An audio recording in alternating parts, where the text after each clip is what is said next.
Over the last few decades, foreign powers have repeatedly attempted to rewrite the map of the Middle East, launching rapid campaigns to topple regimes in Iraq, Libya, and Syria. Yet for the last 600 years, Iran's borders have remained effectively immovable. This survival persists even as the nation faces deep internal instability. Massive civilian protests frequently challenge the central government, revealing a population that is often at odds with its own leadership. Iran's invulnerability is written into the land itself. The country encompasses 1.6 million square kilometers. It is a massive territory, large enough to fit two nations the size of Pakistan within its perimeter. An invading force is forced to fight nature long before they engage a standing army.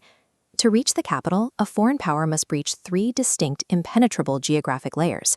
The first barrier is a 2,800-kilometer maritime border.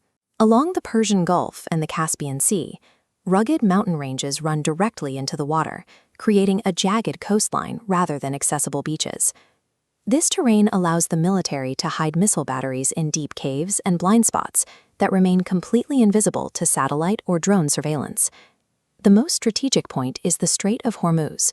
Iran controls the northern half of this 50-kilometer choke point.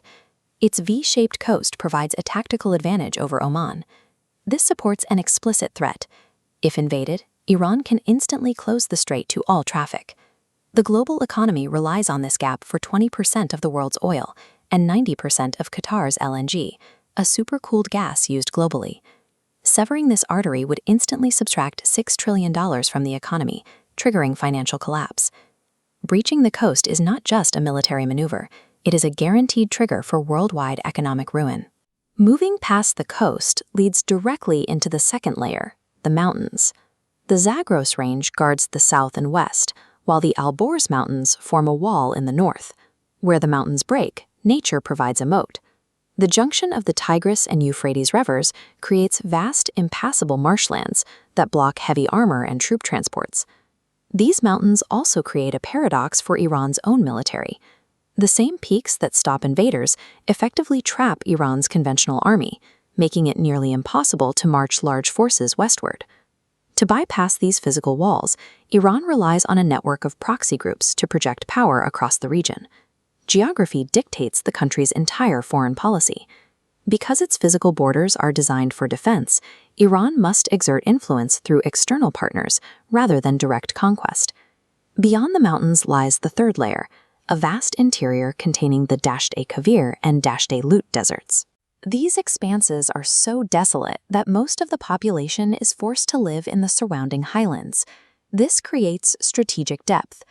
Major cities like Tehran are buried so deeply inland that an invading army's supply lines will inevitably stretch and collapse before they can reach a decisive target.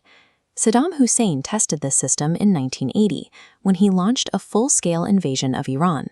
Saddam believed that Iran's internal ethnic divisions between Arabs, Kurds, and Persians would cause the nation to collapse from within once the fighting started. The invasion backfired. The presence of a foreign enemy triggered a surge in nationalism, uniting the fractured ethnic groups under the revolutionary leadership. The war lasted 8 years and cost 1 million lives. In the end, Saddam Hussein captured absolutely no territory. The conflict proved that the interior is a logistical trap. Even a successful border crossing eventually turns into an unwinnable war of attrition. This geographic reality explains why modern powers like the United States and Israel focus on internal regime change rather than direct military confrontation. Global leaders understand the math. Defeating Iran without an organic uprising from its own citizens is logistically impossible. The Earth itself acts as a silent, permanent guardian, a geography so punishing it has secured these